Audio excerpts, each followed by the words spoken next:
नोंसोरो बै समाव बुंदोंमोन बिपिएफ सरकारा गोबां गाज्रि मावबोबाय बिपिएफआ गुन्डागिरि खामानि मावबोबाय बिपिएफआ दादागिरि खामानि मावबोबाय আমার 4 মাস সরকার আছে আমার 4 মাস সরকার ইউপিপিএল সরকার আছে আমার যা খুশি মই আমি করে যাম বলে এই ইয়াক মই 4 দিন বা দিন মানে আউট দিন মানে কি মানে আউট আমার সরকার আছে আমার ইউপিপিএল আর 4 মাস সরকার আছে আমি সেই 4 মাহত যা খুশি নিজৰ ইচ্ছা মতে কৰি যাম नोंथांमोना निश्चय नुखाबाय सिगांनि भिडिअ एन्ट्रिखौ जोंहा गसाइगाव टाउनाव बेंगलिफोरजों बर'फोरजों दावराव दावसिया मानो थाखाय सोमजियामोन बा माब्रैहाय जायामोन नङा होमबा दिनै नैबे बिथाङा भिडिअ रेकर्डिं लाबाय थादोंमोन बै दावराव दावसि जानायखौ बे समावनो माने बर' सेंग्राफोर 10-15 जनसो फैनानै माने एटेक खालामफैदों बुग्लुं बुसि खालामफैदों बेफोरबायदि खालामबाय थानायाव बे माने भिडिअ केमेरा लाबाय थानायनि थाखाय नैबेखौबो बुबाय आरोखि बुनानै मबाइल सिख'नानै लांबाय मानसिखौ थिखोनानै लाना थांबाय दा जेराव लोगो मोनगोन बेयावनो बिथांखौ बुथारनो होनना बुंदों अब्ला ससियेल मिडिया माने प्रेस मिट दिया हिसाबत तेव दादाई কৈছিলে ভিডিঅ রেকর্ডিং লোৱাৰ কাৰণে মানে দাদাক যতে পায় তাতে মাৰি পেলাম বলে কৈছে আৰু কি তাৰ মানে উৰাই দি মানে তো কি মাৰি দিব অন্য নহয় মাৰি পেলাব এই হিচাপতে এই কথাটো কৈছে নিশ্চয় এতিয়া আপোনালোকে বিটিআৰত যিমানখিনি বড়ো জাতি জনগোষ্ঠী আছে যিমানটা সবে গম পাই আছে ইউপিপিএল চৰকাৰে কেনেকুৱা চৰকাৰখন চলাই আছে কেনেকুৱা দমত কেনেকুৱা পাৱাৰ লৈ পেলাই এতিয়া লাহে লাহে লাহে ইউপিপিএল চৰকাৰত মানে বেয়া হুদাবিলাক ব্যৱহাৰবিলাক মানে সাখার হিসাবে আহি আছে আর কি दा नोंथांमोना निश्चय मिथिखासिगौ इउपिपिएलनि गुन्डागिरि आखु दादागिरि आखुथायफ्रा लासै लासै सोराव फैनो थांगासिनो दङ आरो बिथांमोना मा बुंबावदों जोंनि इउपिपिएल सरकारा मास मोनब्रै दंबावो आरो जोंहा इउपिपिएल सरकार दङ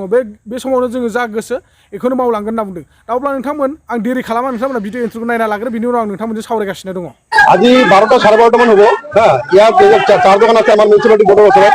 সুজন ঘোষ নামৰ কিবা এটা দোকান আছে সিহঁতৰ লগত কিবা দোকানী কিবা কাজিয়া আছে নেকি মই নাজানো ভালকৈ তো ইয়াত এজন ল'ৰা আছে অভয় ঘোষ তাৰ লগত কিবা কাজিয়া লাগিছিল নেকি টাউন কমিটিৰ মানুহবিলাকৰ লগত তো মই তাত চাহ দোকানত বহি আছো তো কিবা গালাগালি ইয়াৰ পৰা হৈ আছে তাৰ পৰা হৈ আছে পিছত দেখিলো এই অফিচৰ সন্মুখৰ পৰা কেইজনমান ল'ৰা মাস্ক লগাই কিনি বড় ল'ৰা গোটেইবিলাক 8-10 জন 15 জন মান হ'ব সিহঁতে গৈ কিনি তাত যা পাইছে হাতত লৈ কিনি লাঠি জং পাইছে লৈ কিনি ল'ৰাবিলাকক পুৰা এটেক মাথা ফাটিছে মই কি কৰিছো তাৰ আগৰ পৰাই মই মোবাইলটো ওলাই কিনি ভিডিঅ' কৰি আছিলো তাৰপিছত সিহঁতকতো মাৰি আছিলে বেয়াকৈ বহুত বেয়া অৱস্থা মাৰপিটটো এনেকুৱা আৰু তাৰপিছত ল'ৰাবিলাক এজন মোৰ লগত মোক দেখি কিনি দৌৰি আহিল মোৰ মোবাইল কেমেৰা কৰে দেখি কিনি অতিকে কেমেৰা কৰি আছে মোক কলাৰ ধৰি কিনি টানি লৈ গ'ল তাকো মোক মাৰিল কেইটামান ঘুচি দিল মোক মই বড় ভাষা কৈছো সিহঁতৰ লগত তাৰ কাৰণে মোৰ জীৱনটো আজি বাচিছে হ্যাঁ কোৱাৰ পিছত মোৰ মোবাইলটো লৈ ল'লে লোৱাৰ পিছত ক'লে ল'ৰাটোক উঠাই ল'লো গোটেইবিলাক ক'লে সিহঁতক ক'বলৈ গৈছে মোক উঠাই লৈ আহিলে সিহঁতে আনি কিনি মিউনিচিপালিটি বৰ্ডত মোক ইয়াত আনিলে আনাৰ পিছত আমাৰ চেয়াৰমেন ছাৰ আহিল চেয়ারম্যান সাহেব সন্মুখত কৰি আছে আমার 4 মাস সরকার আছে আমার 4 মাস সরকার ইউপিপিএল সরকার আছে আমার যা খুশি মই আমি কৰি যাম কি কৰিবি তহঁতে এনেকুৱা কৰিলে মানুহ আছিল আৰু তাৰপিছত মোৰ ৰাগটো ইহঁতে ৱালত গুটাই আছে তাৰপিছত যোৱাৰ টাইমত এনেকুৱা ক'ল চেয়াৰমেন ছাৰক যে ইয়াক মই বড় ভাষাত ক'লে মইতো বড় ভাষা বুজি পাওঁ ক'লে এই ইয়াক মই 4 দিন বা কেইদিন মানে আউট কৰি দিম মানে কিনি মাৰি আউট কৰি এনেকুৱা ক'লে আৰু কৈ কিনি ধমকি দি গ'ল মোক এইটোতো আমাৰ জানা মতে টাউন কমিটিৰ পৰাই গৈছে রক্ত ইমান হৈ গৈছে এইটো ৰক্ত দেখিলে আমি ভাবিলো যে এইটো কেনেকে হ'ল আমি গোসাইগাঁও ৰাইজ এনেকে ৰক্ত আন্দোলনৰ সময়ত দেখা নাই কিন্তু আজি আমি এটাই কথা টাউন কমিটি চেয়াৰমেনৰ লগত যদি দোকানদাৰৰ কিবা কথা কাটাকাটি হ'ল এই ল'ৰাবিলাক ক'ৰ পৰা আহিল এই সময়ত নিশ্চয় এওঁতো কোনোবা মাতি লৈ এই ঘটনাটো কৰাইছে এতিয়া আমাৰ কথা হ'ল আমাৰ अब्ला नोंथांमोना निश्चय बुजिखाबाय भिडिअखौ नायनानै नङा होमबा दायो इउपिपिएलनि गासैबो सोद्रोमाफ्रा निश्चय गावसिनि पलिटिकेल हान्जाखौ माने 2025 नि इलेक्शनाव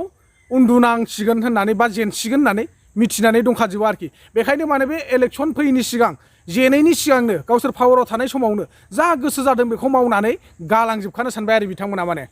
खिन्थु मोजां नाम लाखिलांनायनि नङा दे बिथांमोना गाज्रि खामानिसो मावनानै सोरखौबा बुग्लुं सुग्लुं बहाबा दादागिरि धमकि दाद्रि होलाबायनानै सोरखौबा माबानाय दम होनाय सोरनिफ्रायबा माबा मोनसे धन सम्पति सेनानै लानो नागिरनाय नैबेबायदि प्लेनिंआवसो नुहुरदों आरोखि जों दा माने खिन्थु दा जाथों जानो नाङा हामा होननाय मोनसे खोथा दङ जे नोंथांमोनानो बुङो आरो नोंथांमोननिनो सरकार जिथुनाखि प्रमद बर' इउपिपिएलनि नङा होमबा बिथाङानो डाइरेक्ट बुंनाय दंखायो बेयाव जाति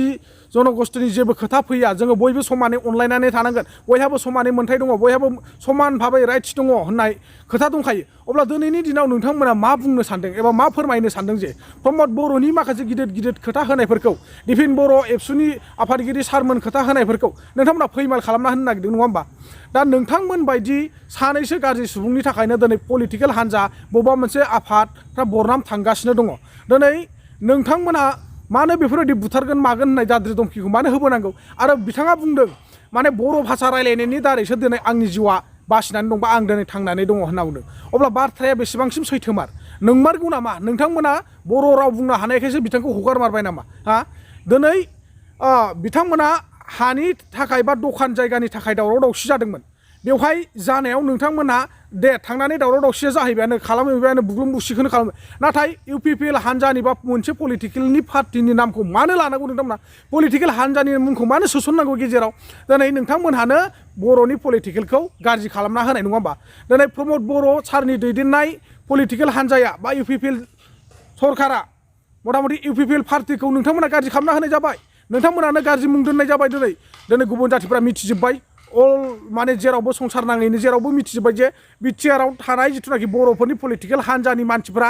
मोजां नङा होननानै UPPL हान्जानि UPPL सरकारनि गाहायाव थानानै जिथुनाखि खामानि मावो बै बिथांमोना सासेबो मोजां नङा होननानै बुंबाय बा दिनै प्रमद बर' सारनि नाम थांबाय आरोखि दा नोंथांमोन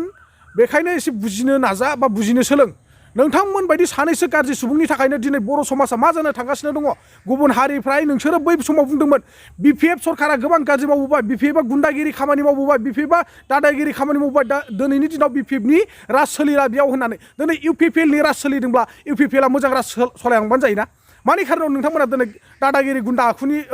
राज सलायनो नागिरगासिनो दङ दिनैनि दिनाव बर'नि पलिटिकेल नोंथांमोना UPPLखौ मानो थाखाय बरनाम होनो थांगासिनो दङ नोंसोर बायदि सानैसो सुबुङानो दिनै बर'नि पलिटिकेलफोरखौ गासिबो धंस खालामना होजोबसिगोन गाबोननो सोरबा बर'नि पलिटिकेल लिडार ओंखारदों बेबो मोजां नङा जाहैगोन गाबोननो सोरबाया CM GM गसंथों बेबो मोजां नङा जाहैगोन साफ्रोमबो माने नोंथांमोन बायदिनि थाखायनो मोजां नङा जालांगासिनो दङ आरोखि दिनै बेफोरबायदिनो जोंनि बर'फोरनि गेजेराव जायनो लिडार जागोन बैनो गाज्रि मुं मोनगोन जायनो लिडार जागोन बैनो गाज्रि मुं मोनगोन मोजां खामानि मावनो थाङोब्ला माने गाज्रिनि मुं मोनो नालाय बेखायनो रावबो लिडार मोजां दंब्लाबो गसंनो नागिरा मानो गसंनो नागिरा नोंथांमोना अलरेडि मिथिजोबखागौ नोंथांमोनहाल' नङा जोंनि किसुमान इउटुबार्सआनो जा सोरबायानो जा माने नंगौखौ फोरमायनो नागारै नङालासिनो फोरमायग्रा दङ ससियेल मिडियाफ्राबो बेनो नंगौखौ सैथोखौ दोनखोमानानै माखासे नंखाय बाथ्राफोरखौ फोसावो नै बेफोरनि थाखायनो दिनै जोंनि बर' हारिनि लिडारफ्रा माने गोरों गोरा दंब्लाबो नुजानो लाजिनाय मोनसै बा गिनाय मोनसै गाबोननो सैथो थारै बा सैथो भाबै मोजां लामाजों खामानि मावगोन रायजो राजानि हाजासे अननायखौ होगोन नाथाय गाबोन समफोरनो मा फिसा मोनसे गोरोन्थि जाब्लानो माने ग्राव बयबो जावगोन बयबो रायगोन बयबो सोंखारिगोन नैबे दारैनो जोंनि बर'फोरनि गेजेराव लिडार ओंखारनो गिनाय मोनसै बेखायनो जोङो जा सानै जोंहा बर'फोरनि गेजेराव पलिटिकेल हान्जानि लिडारफोर दङ बै बिथांमोनखौनो मोजाङै मोजां बर'नि थाखाय खामानि मोजाङै मावलांनो थाखाय सुजुग सुबिदा हो अराय समनि थाखाय जोङो रायजो राजाफ्रा जाहाथे बबे जायगायाव मा नांगौ मा नाङा बेखौ जोङो सरकारजों नांथाबनांगोन जेरै जोङो 50 बोसोर जिथु बड'लेण्डखौ डिमान्ड खालामबोनो हादोंब्ला थेवबो मेंनाय गैयाजासे दिनैसिम जोङो बड'लेण्डखौ नेनानै मोनाखै अब्लालाय जोङो बै फिसा फिसौ खामानिखौ मानो नेनो हाया नेनांगोन दिनैनि दिनाव हाग्रामा महिलारि सारखौ आगोलनिखौ जोंहा BPF सरकारखौ जोङो 17 बोसोर सुजुग सुबिदा होबोदोंब्ला जोङो UPPLखौबो एसे सम सुजुग सुबिदा होनानै जों नायनांगोन दिनै बे सुजुग सुबिदा होनानै रायजो राजाफ्रा नायनो सानबाय थानायावनो UPPLनिनो माखासे सोद्रोमाफ्रा बा बै BPFनिनो माखासे सोद्रोमाफ्रा गाज्रि खामानि मावनानै दिन्थिब्लालाय बै बबेबा UPPL हान्जानो बबेबा BPF हान्जानो बेखौसो सोंखारिगोन नंगौना नङा हा बुजियो जोंनि बर' सुबुंफ्रा बुजियो रावबो गैया नाथाय बुजिनानै अख्रा खालामो अग्रायजु अभं हिसाबै खामानिखौ मावनो सानो गावनि मुंखौ लाखिनो सानो जे सोरखौबा दादागिरि धमखि खालामनानै बुग्लुं सुग्लुं खालामनानै जे खामानि मावोब्ला बेनि फिथाइया मा जागोन बेखौ मिथिया नामा निस्सय गोखा जाखागोन मोजां खामानि मावनायनि फिथाइयासो गोदै जायो नङा होमबा बेखायनो जोङो रायजो राजाफ्रा